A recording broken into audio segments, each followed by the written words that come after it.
317 GO చాలా మంది ఉద్యోగులను ఆందోళనకు మనోవేదన గురి చేసింది అధ్యక్ష.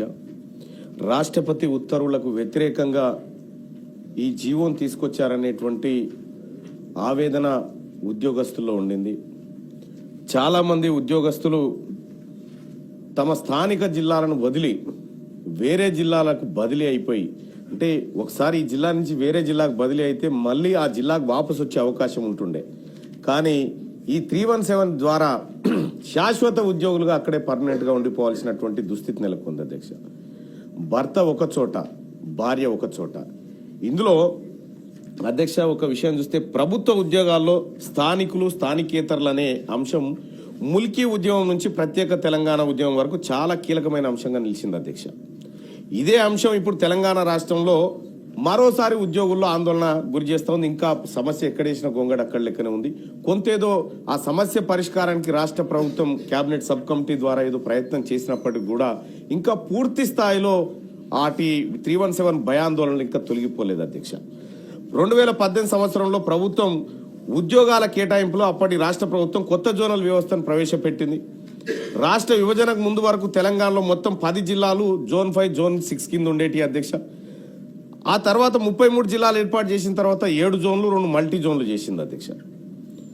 ఈ పునర్వ్యవస్థీకరించిన తర్వాత కొత్త జోన్ల వ్యవస్థ అమల్లోకి రావడంతో కొత్త జిల్లాలకు, కొత్త జోన్లకు, మల్టీ జోన్లకు ఉద్యోగాలను సర్దుబాటు చేసుకోవడానికి 317 జీవో తీసుకొస్తే అది ఉద్యోగులకు ఆప్షన్ కూడా ఇచ్చారు అధ్యక్ష. ఇచ్చిన తర్వాత ఇక అసలు సమస్యలు స్టార్ట్ అయినాయి అధ్యక్ష. డిమాండ్ ఉన్న ప్రాంతంలో ఖాళీలు నిండిపోయినాయి. సీనియారిటీ తక్కువగా ఉన్న వాళ్ళకు మాత్రం ఆ ప్రాంతంలో అవకాశం దొరకకుండా పోయింది అధ్యక్ష.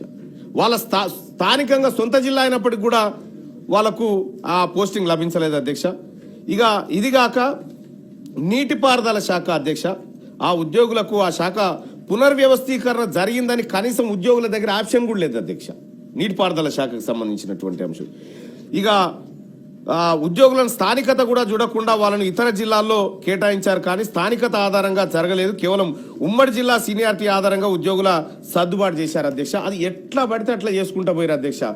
గతంలో మరి ఆ ప్రభుత్వానికి ఎవరు సూచన చేసిరో, ఎవరు ఏం చెప్పిరో కానీ 317 ఒక తెలంగాణ ఉద్యమాన్ని తలపించే విధంగా ఉద్యోగుల్లో తయారైపోయింది అధ్యక్ష. ఇప్పటికి కూడా ఆ పరిస్థితులు ఉన్నాయి. దీనివల్ల ఈ నీటిపారుదల శాఖలో జూనియర్లు అందరూ స్థానికేతర జిల్లాలకు బదిలీ అయిపోయినారు అధ్యక్ష. ఇది కాకుండా మహబూబాబాద్ జిల్లాలో పనిచేస్తున్న ఒక టీచర్ వాళ్ళ భర్త వికారాబాద్ జిల్లాలో పనిచేస్తున్నారు అధ్యక్ష. ఆ టీచరు స్పౌస్ కేటగిరీలో ట్రాన్స్ఫర్కి పెట్టుకుంటే డైరెక్టర్ ఆఫ్ స్కూల్ ఎడ్యుకేషన్ అధికారులు అంతర్జిల్లా ఉపాధ్యాయులు మీకు 317 జీవో వర్తించదని చెప్పి భార్య అక్కడే, భర్త ఇక్కడే అధ్యక్ష. ఇదొకటి. ఉమ్మడి జిల్లాకు ప్రామాణికంగా కాకుండా ఉద్యోగి పనిచేస్తూ వేతనం తీసుకుంటున్న స్థానాన్ని పరిగణలోకి తీసుకొని స్పౌస్ కేటగిరీ బదిలీకి అవకాశం ఇవ్వాలని చెప్పి తమరి ద్వారా ప్రభుత్వాన్ని రిక్వెస్ట్ చేస్తా ఉన్నాం అధ్యక్ష. ఇక అలాగే కరీంనగర్ జిల్లా తిమ్మాపూర్ మండలంలో భార్యాభర్తలు ఇద్దరు ఒకే మండలంలో పనిచేస్తుండే అధ్యక్ష. 317 జీవో కారణంగా భార్య ఆ జిల్లాలో జూనియర్ కాబట్టి రాజన్న సిరిసిల్లాకు పోయింది, భర్త సీనియర్ కాబట్టి కరీంనగర్ జిల్లాలో ఉండు. ఇక మనమడు వచ్చేసి ఈడ వేములవాడ కాడ ఉన్నటువంటి పరిస్థితి.